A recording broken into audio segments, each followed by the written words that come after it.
Welcome to DCU Worlds, and we have big news about Lanterns, one of the most awaited series in the DCU. By the way, I've been looking forward to this show. I'm excited to see how the story unfolds. Recently, the actor who will play Sinestro was cast, and it will be Ulrich Thompson.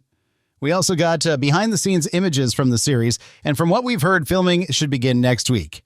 Actress Porna Jagannathan will portray Zoe, who has a recurring role in the series. She recently gave interviews and revealed some interesting insights about it that already give us an idea of what to expect. Moreover, we'll discuss another piece of news regarding the Superman film because Deadline confirmed that Warner won't show a new Superman teaser during the Super Bowl. This was expected since they had already scheduled a whole event at Puppy Bow to talk about crypto, but that doesn't mean we won't see any footage from the movie.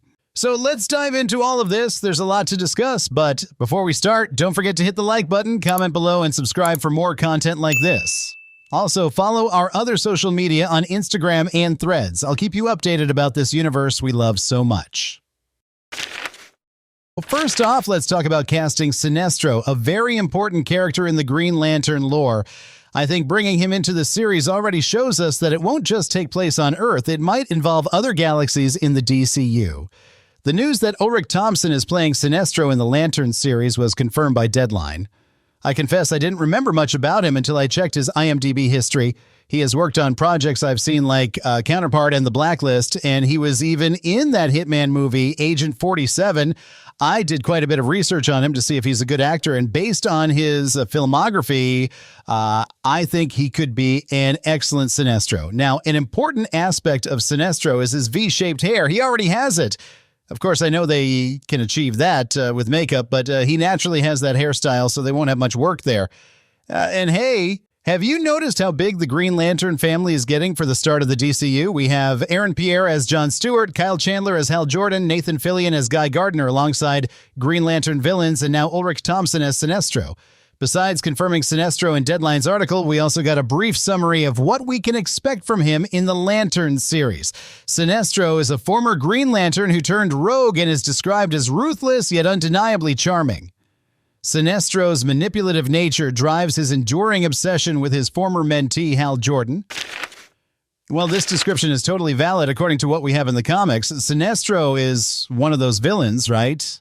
Obsessed, just like Black Manta, with defeating his great rival. And I think they nailed this description by saying he is extremely manipulative. There's also this other important detail that they mentioned Hal Jordan was his former apprentice in this universe. Well, that's also in the comics. Like, there's always this hierarchy between them, and obviously Hal learned from Sinestro, but it would be interesting to see in this version of the DCU if they will delve deeply into whether he was truly a mentor to Hal Jordan. I'm really excited to have Sinestro in this series because he's an alien and also the main villain of the Green Lanterns. So, I think the series needs that space vibe, you know, because until now, everything we were seeing from the series was a very closed-off setting on Earth. So I think they did really well confirming Sinestro for the series. Another important piece of information we got from the Deadline article is that Sinestro will be a recurring character in the series. That is, he should appear in the show, maybe not in every episode, but in most of them. The Deadline article also confirmed that this Sinestro is no longer a Green Lantern. In other words, he is already the Yellow Lantern. So I think this series really needed characters like Sinestro. Now let's move on to another piece of news from Collider because actress Porna Jagannathan participated in an interview and shared some thoughts about the Lanterns series. She said, "I don't know anything about sci-fi, but this script makes sci-fi seem like my world. It makes it so accessible to me." She praises the show's script and so on, but Collider reveals something more that gives us an idea of how the series will feel. They say, Porna Jagannathan will play a key supporting role alongside Garrett Dillahunt and Kelly MacDonald as the no-nonsense sheriff of a town that is suddenly inundated with superpowered beings. Well, first I want to highlight why I think it's a good idea to have superpowered beings in the series. As I said before, everything we were seeing was very closed off. So besides the two Green Lanterns casted, they also cast other people like actress Porna Jagannathan for that town where the series will take place. One of the inspirations for this series is True Detective.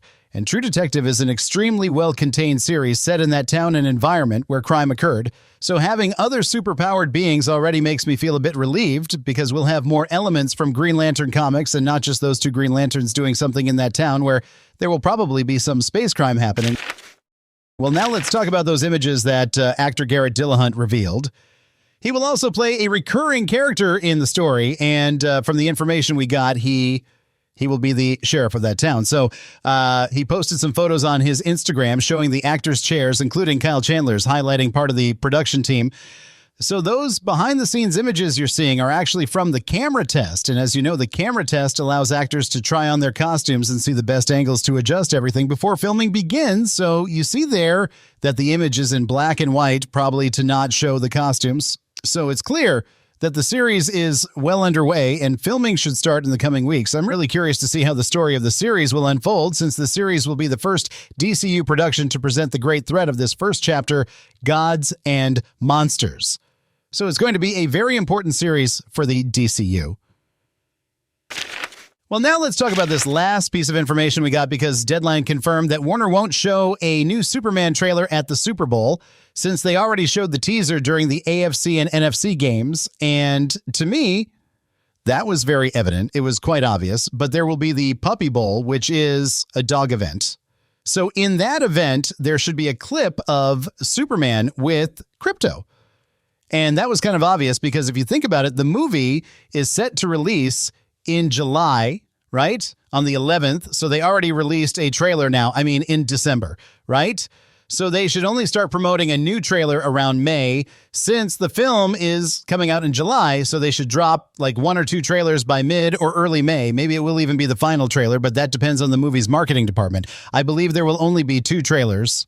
There should be a clip of Superman with Krypto at the Puppy Bowl, maybe something from Krypto or something they made just for the event. I think they will show a small part of the film, like a very short scene of 1 minute or 1 minute and a half, and then we'll see what they release. I'll analyze everything that comes out from this film's promotional material. And Krypto is one of the main reasons Superman is aimed more at families. And remember that this is a decision that, in my opinion, is very wise. Of course, I haven't seen the film yet. I can't say anything for sure, but I think it's a very smart choice by James Gunn for the film, because when you're making a Superman movie, especially nowadays where various superhero films are successful, Krypto is a character that attracts a wide audience. I don't know if you agree, but people seeing a super charismatic dog with superpowers will really enjoy it. The point is they probably won't release the trailer in February. However, they should put out 2 trailers, but why am I talking about 2 trailers? Creature Commandos had 2 trailers.